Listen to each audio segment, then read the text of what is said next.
खुले आंख सल्ले अला कहते कहते दुरूद पाक पढ़ने के बेशुमार फ़ज़ाइल व बरक़ात हैं।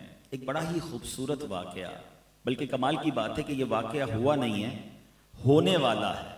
मगर सरकार दो आलम अलैहिस्सलाम जो अल्लाह की अता से अल्लाह ने उन्हें अपनी वही के ज़रिए, अल्लाह ने अपनी अताओं के ज़रिए उन्हें वो नॉलेज अता फरमाई कि जब हम हदीसों को पढ़ते हैं तो ईमान ताज़ा हो जाता है। नबी पाक ने क़यामत के दिन पेश आने वाला एक वाक़या बयान फरमाया।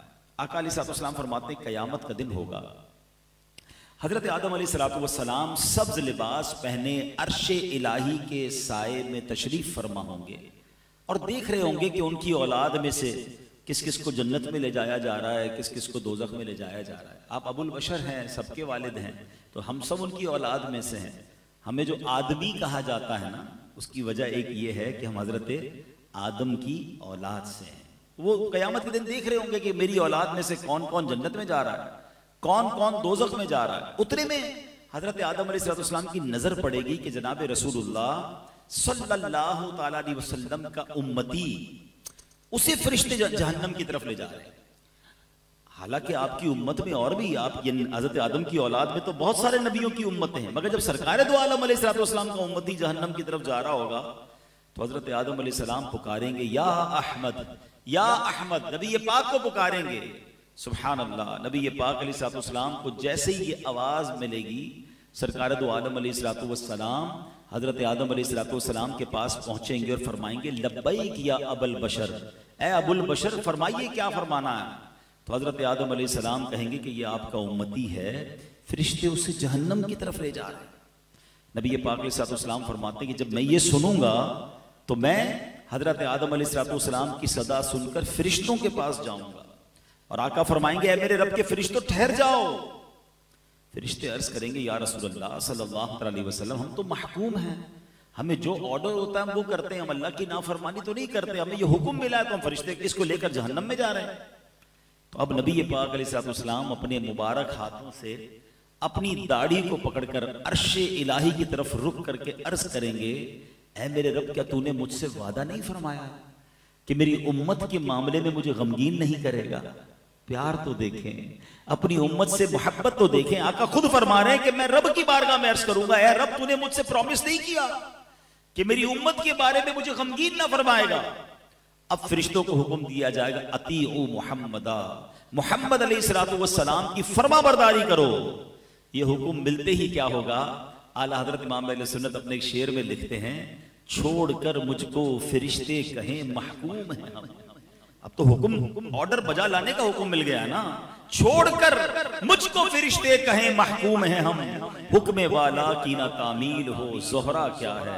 हुजूर आपका हुक्म नहीं मानेंगे तो किसका मानेंगे। अब नबी पाक फरमाएंगे कि इस बंदे को फिर मीज़ाने अमल पर लाओ। अमाल तोले गए होंगे, रिजल्ट अनाउंस हो गया होगा, गुनाह ज्यादा होंगे, जहन्नम में जाने का फैसला हो गया होगा, मगर आका फरमाएंगे फिर मीज़ान पर लाओ, फिर इसकी अमाल तोलो। अब जब उसके अमाल तोले जाएंगे तो नबी पाक अलैहिस्सलाम फरमाते हैं मैं अपनी जेब से एक कागज का टुकड़ा निकालूंगा और उसकी नेकियों के पल्ले पर रख दूंगा। जिसके गुनाह ज्यादा हैं, नेकियां कम हैं, आका फरमाते अब मैं अपनी जेब से टुकड़ा निकालूंगा कागज का और उसके नामाए अमाल में नेकियों के पलड़े पर रख दूंगा। नबी पाक फरमाते हैं जैसे ही वो पर्चा रखूंगा उसकी नेकियों का पलड़ा भारी हो जाएगा।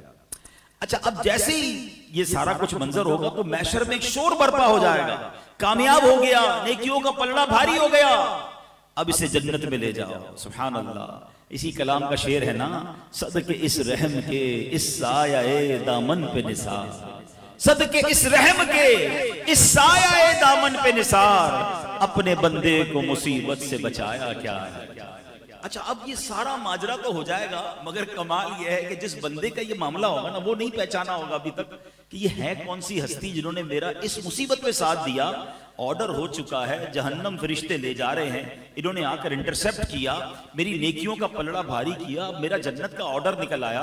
तो अब वो फरिश्ते जब जन्नत की तरफ ले जाएंगे ना, क्या रुको तो सही, मुझे पहले इनसे मिलने तो दो, ये है कितनी प्यारी हस्ती, इस मुसीबत में मेरे काम आए हैं। सरकार दो आलम अलैहिस्सलाम की बारगाह में हाजिर होकर वो शख्स अर्ज करेगा, मेरे माँ बाप आप पर कुर्बान, आपका चेहरा कितना नूरानी है, आप कितने हसीन हैं, आप कैसे आला अखलाक वाले हैं, आपने मेरे आंसुओं पर रहम खाया है, मेरे गुनाह मुआफ करवाए हैं। हुजूर अपना तारुफ तो करवाइए, आप कौन हैं? अल्लाह अकबर। सरकार दो आलम अलैहिस्सलाम फरमाते हैं, मैं उसे जवाब दूंगा, मैं तेरा नबी मोहम्मद सल्लल्लाहु ताला अलैहि वसल्लम हूं, और ये वो तेरा दुरूद पाक है जो तूने मुझ पर पढ़ा था, मैंने आज ही के दिन के लिए तुम्हारे लिए सेव करके रखा हुआ था। अल्लाह अकबर, अल्लाह अकबर। दो बातें सीखने को मिल रही है इस हदीस में। एक कि दुरूद पाक कितनी कमाल की चीज है, ये नेकियों का पलड़ा भारी बनाने वाला अमल है, ये अल्लाह की रिजा हासिल करने वाला अमल है, इससे बिगड़े काम संवर जाते हैं। मगर अनफॉर्चुनेटली प्रॉब्लम यह है, कौन सा ऐसा बयान है, कौन सी ऐसी महफिल है जिसमें दुरूद पाक के फजाइल बयान नहीं होते। मगर अगर हम देखें तो यहाँ बहुत बड़ी तादाद जो है पूरा पूरा दिन गुजर जाता है, एक बार भी दुरूद नहीं पढ़ते हैं। हालांकि ये कसरत से पढ़ने वाला वजीफा है।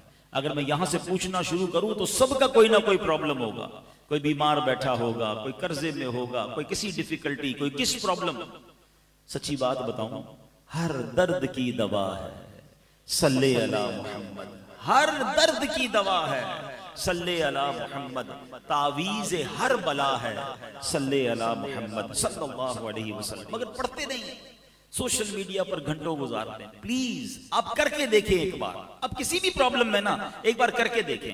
आप कसरत से दुरूद पाक पढ़ना शुरू कर दें, अपनी आंखों से अपनी मुसीबतें हल होते हुए देखेंगे, आपके शोल्डर से बर्डन रिलीज होते हुए आप देखेंगे, आपके दिमाग पर अगर कोई टेंशन है आप उस पर रिलीफ होता हुआ खुद अपनी आंखों से देखेंगे, आप रोजी में बरकत देखेंगे। ये मैं नहीं कह रहा, ये नबी पाक के फरमान है, उन्होंने वादे फरमाए हैं, उन्होंने ये हदीसें इरशाद फरमाई हैं। लेकिन हम न जाने क्यों दुरूद पाक में उस तरह इन्वॉल्व